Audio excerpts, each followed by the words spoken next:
Hello student, good morning. आज मैं GLT की थर्ड डिजीज पढ़ाने जा रहा हूँ। थर्ड डिजीज, ठीक है। क्या है? गैस्ट्राइटिस। कौन सी डिजीज है? गैस्ट्राइटिस। अब गैस्ट्राइटिस क्या होता है? मैंने आपको पहले बताया था कि जिसके पीछे आइटिस लग जाता है। क्या लग जाता है? आइटिस। तो इसका मतलब क्या होता है? इन्फ्लामेशन। क्या होता है? इन्फ्लामेशन।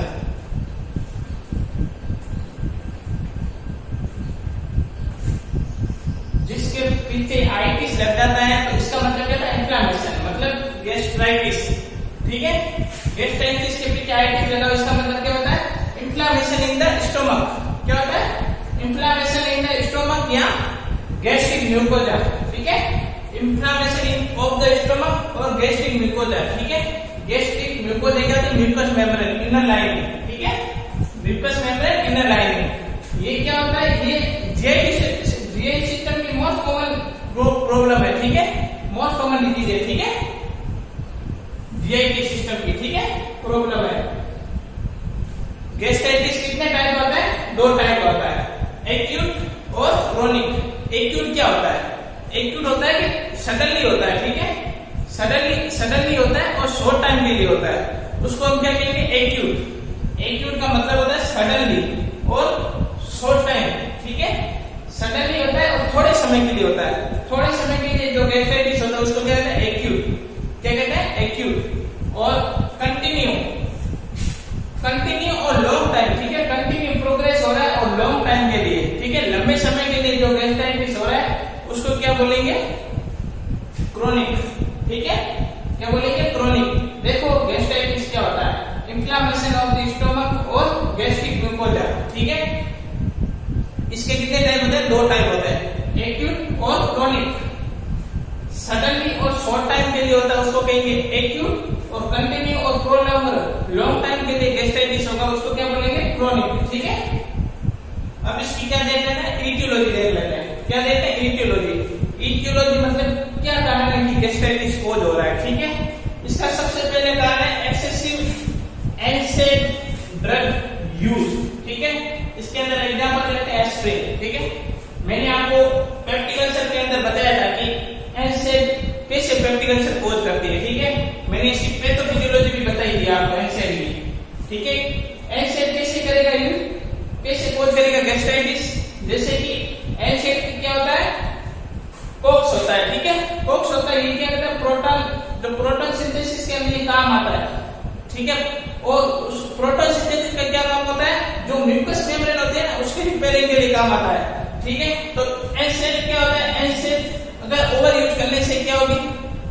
मतलब प्रोटॉन वो इनहिबिटर हो जाएगा। ठीक है। इनहिबिटर होने की वजह से क्या होगा? एनएस जो म्यूकस मेम्ब्रेन होती है वो क्या होगी? रिपेयरिंग नहीं हो पाएगी। ठीक है। उसकी वजह से क्या होगा? गैस्ट्राइटिस हो जाएगा। ठीक है। डैमेज हो जाएगी म्यूकस मेम्ब्रेन। ठीक है। और सेकेंड है कंटामिनेटेड फूड।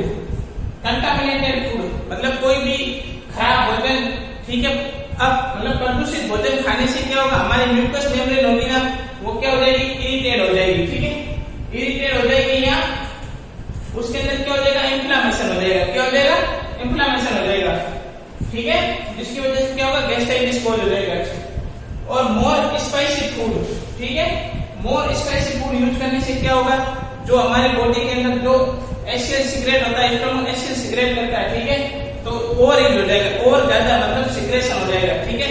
और उसकी वजह से क्या होगा? जो म्यूकस मेम्ब्रेन होगी वो क्या हो जाएगी? डैमेज हो जाएगी। ठीक है। डैमेज हो जाएगी तो उसकी वजह से क्या हो जाएगा? गैस्ट्राइटिस कोज हो जाएगा। ठीक है। और एक्सेसिव अल्कोहल यूज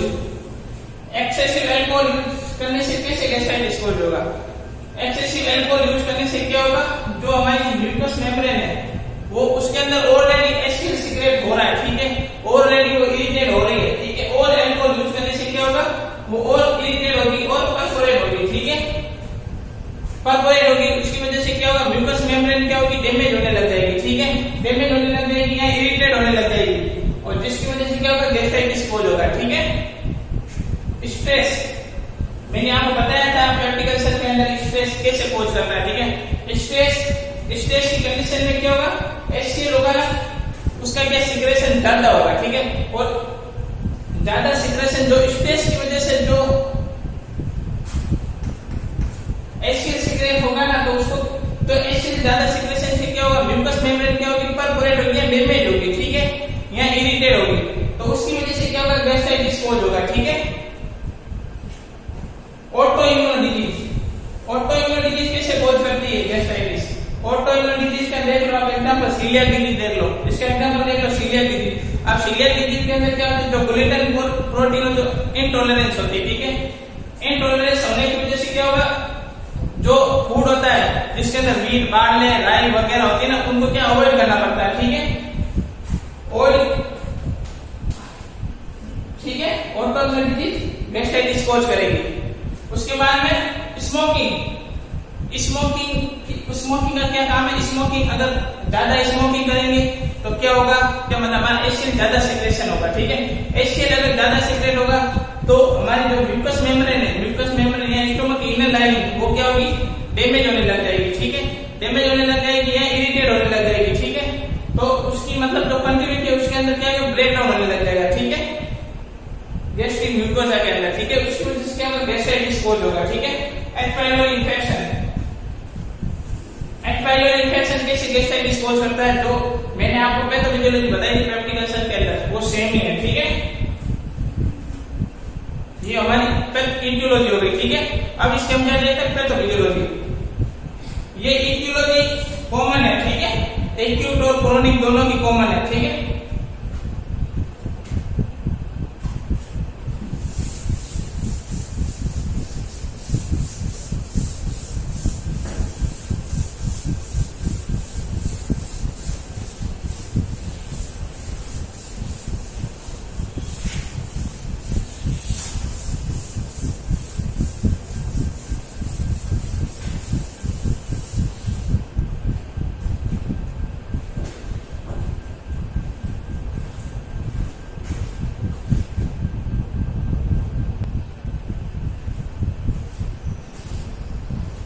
अब हम इसकी क्या देखते हैं, पैथोफिजियोलॉजी देखते हैं, ठीक है। डिजीज कैसे प्रोग्रेस हो रही है, ठीक है, कैसे इटियोलॉजिकल फैक्टर गैस्ट्राइटिस कॉज कर रहे हैं, ठीक है, उसकी मतलब पैथोफिजियोलॉजी देखेंगे, ठीक है।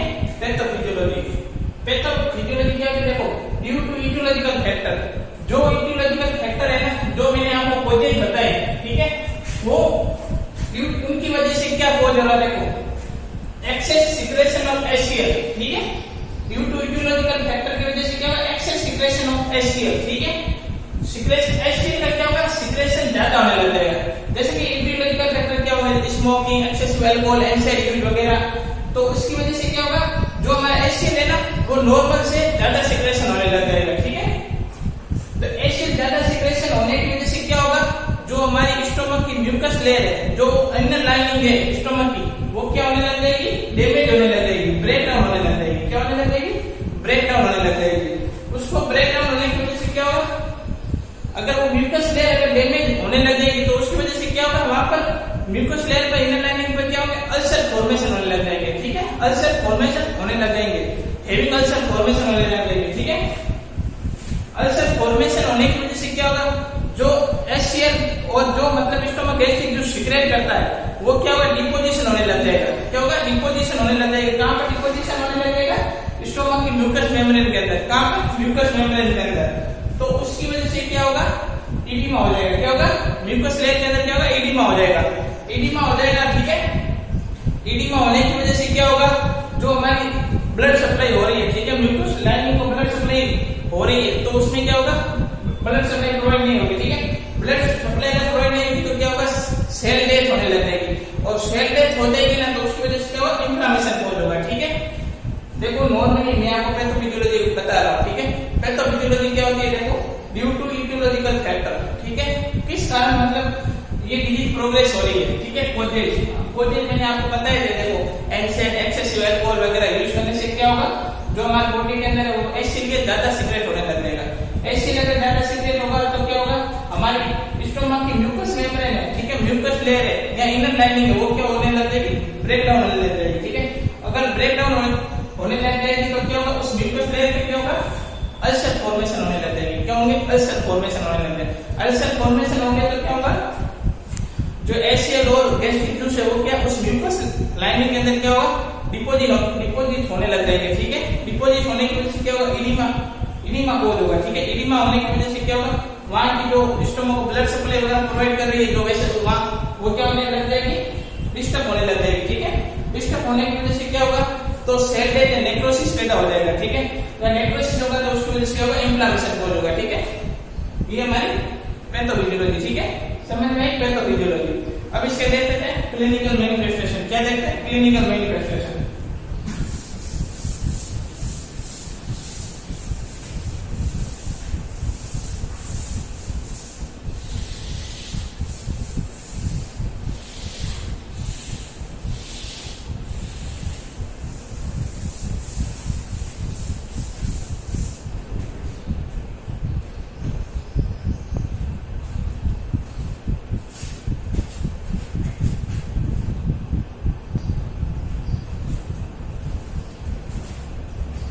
अब हम इसके क्या देखते हैं क्लिनिकल मैनिफेस्टेशन। क्या देखते हैं साइन एंड सिम्टम।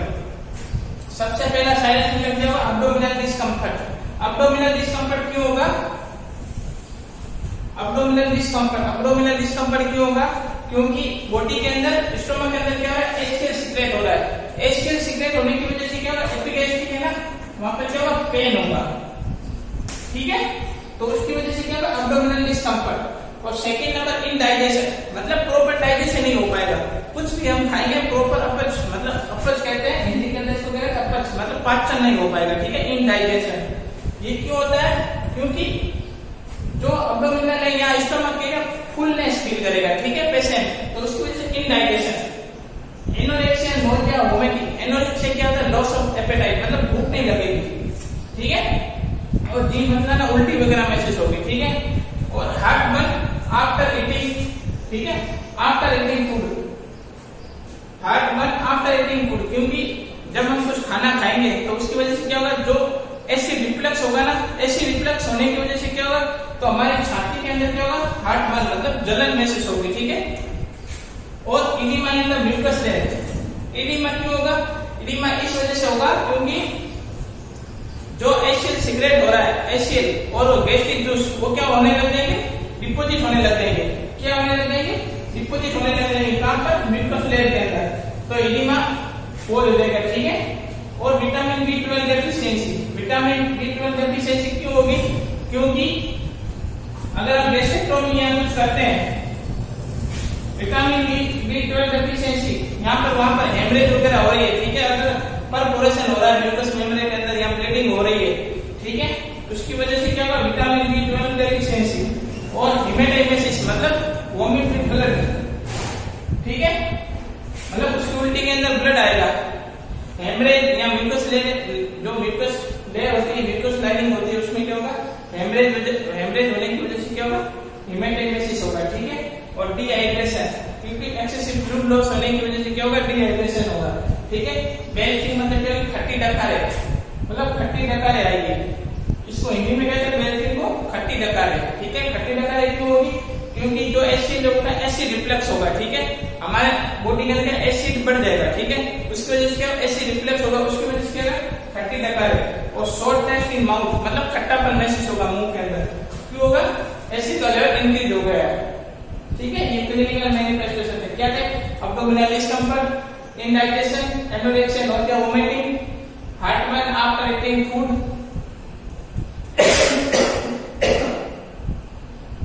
ठीक है, हार्टबर्न आफ्टर ईटिंग, ठीक है,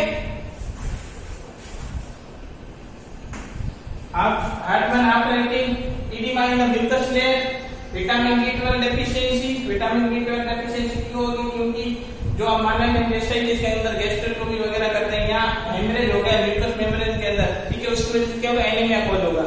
और हिमेटेमेसिस क्यों होगा क्योंकि हमारे जो म्यूकस लाइनिंग है या इनर लाइनिंग है स्टोमक की वहां पर क्या होगा मतलब वो ब्रेक डाउन होने लग जाएगी, ठीक है, डैमेज होने लग जाएगी, जिसकी वजह से म्यूकस लाइनिंग के अंदर हेमरेज होने लग जाएगा, ठीक है।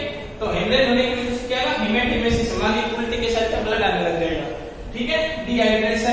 डिहाइड्रेशन क्यों होगा एक्सेसिव फ्लूइड लॉस होने की वजह से, ठीक है। और बेल्चिंग खट्टी डकारे क्यों आएगी हमारे बॉडी के अंदर एसिड रिफ्लक्स होगा, ठीक है। Acid reflex. और sour taste in the mouth, मतलब खट्टा महसूस होगा माउथ के अंदर, ठीक है, मुंह के अंदर।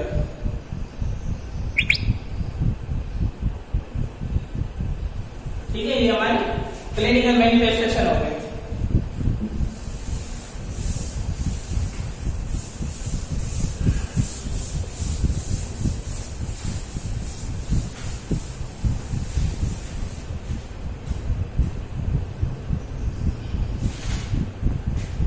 अभी हम इसका क्या देखते हैं, डायग्नोस्टिक इवैल्यूएशन। क्या देखते हैं, डायग्नोस्टिक इवैल्यूएशन, ठीक है, डायग्नोस्टिक इवैल्यूएशन, ठीक है। History collection and physical examination. सबसे पहले क्या हुआ, history collection and physical examination.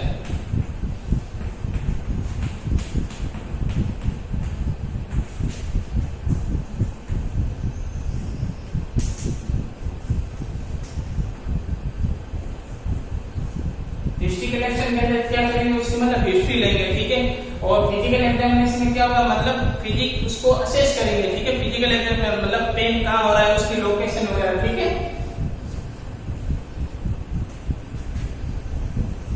और सेकंड नंबर एंडोस्कोपी,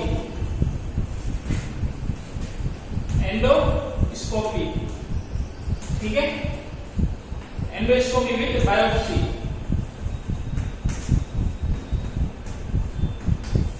एंडोस्कोपी के अंदर क्या करेंगे, मतलब कोई इसके अंदर मतलब इंफ्लेमेशन कहाँ हो रहा है, ठीक है। अगर कुछ वगैरह हो रहा है तो क्या करेंगे, एंडोस्कोपी के अंदर क्या करेंगे, विजुअलाइजेशन करेंगे। और बायोप्सी के अंदर क्या करेंगे, वहां पर म्यूकस लाइनिंग के अंदर इंफ्लेमेशन हो रहा है, उसका मतलब एक छोटा सा मतलब टुकड़ा लेके उसको मतलब ऑब्जर्व करेंगे, ठीक है, लैब के अंदर, ठीक है। बायोप्सी ये क्या होता है, कंफर्मेटिव डायग्नोसिस होता है। क्या होता है, कंफर्मेटिव, कहते हैं कंफर्मेटिव डायग्नोसिस होता है, ठीक है। अब थर्ड नंबर इसकी सीबीसी। सीबीसी क्यों करेंगे, देखो वेस्टाइटिस मतलब इंफ्लेमेशन हो गया है, ठीक है, तो इनकी डब्ल्यूबीसी, डब्ल्यूबीसी तो क्या होगी, बटी हुई मिलेगी। और इसके अंदर क्या देखेंगे, एनीमिया, ठीक है। और इसके अंदर क्या देखेंगे, एनीमिया, ठीक है। सीबीसी के अंदर क्या देखेंगे, देखो कहीं पर भी अगर इंफेक्शन हो, ठीक है, इंफेक्शन की कंडीशन हमेशा डब्ल्यूबीसी नॉर्मल से बढ़ी हुई मिलेगी, ठीक है। और सीबीसी क्यों करेंगे, विटामिन B12 एनीमिया की पता लगाने के लिए क्या करेंगे, सीबीसी करेंगे, ठीक है। स्टूल टेस्ट करेंगे,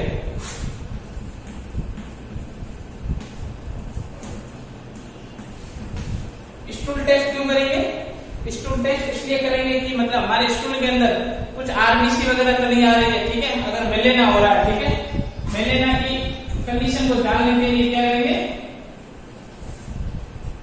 मेलेना को आइडेंटिफाई करने के लिए क्या करेंगे, स्टूल टेस्ट करेंगे, ठीक है। और serum blood test, serum blood examination क्यों करेंगे, एच पाइलोरी इंफेक्शन है, एच पाइलोरी बैक्टीरिया का पता लगाने के लिए क्या करेंगे, सीरम ब्लड टेस्ट करेंगे, ठीक है। ये इसके डायग्नोस्टिक इवैल्यूएशन।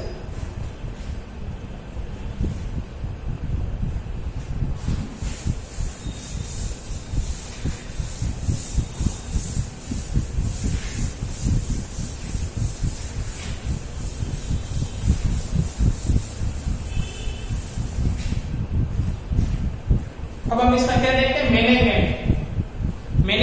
मैनेजमेंट देखते हैं, ठीक है।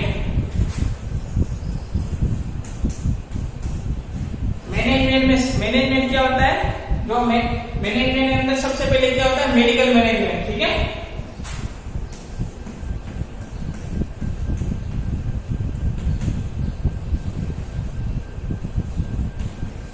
मेडिकल मैनेजमेंट क्या होता है, जो डॉक्टर प्रिस्क्राइब करते हैं। कौन करते हैं, डॉक्टर प्रिस्क्राइब करते हैं और हम उनको फॉलो करते हैं, ठीक है। मेडिकल मैनेजमेंट डॉक्टर का काम है, ठीक है, ये डॉक्टर करता है। इसके अंदर जो मैंने उसमें बताई थी, पेप्टिकल्चर के अंदर जो ड्रग्स बताई थी वो सेम ही है, ठीक है, वो सेम ही ड्रग्स है, मैं आपको बता देता हूँ, ठीक है। सबसे पहले इसके अंदर करेंगे एंटीमेटिक,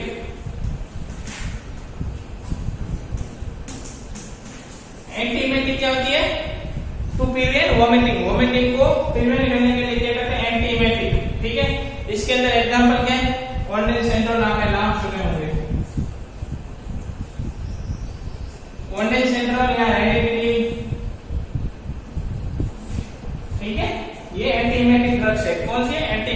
एंटीमेटिक क्या काम आती है, टू प्रिवेंट वोमिटिंग। वोमिटिंग अगर ज्यादा हो रही है तो एंटीमेटिक ले लेंगे, ठीक है। और सेकंड एंटासिड। एंटासिड मैंने आपको बताई,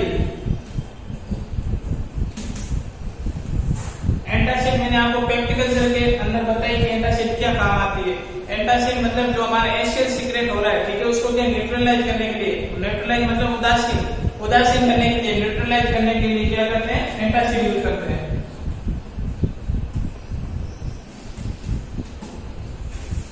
ठीक है।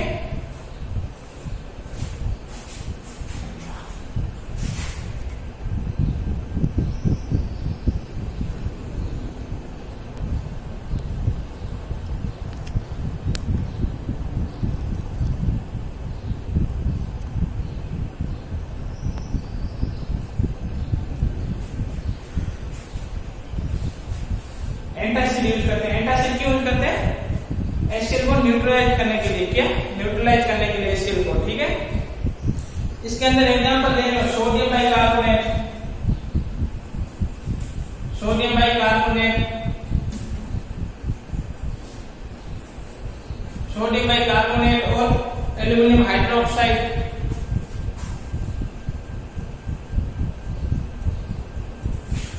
एल्यूमिनियम हाइड्रोक्साइड, ठीक है, ये इसके एग्जांपल है। इसके बाद में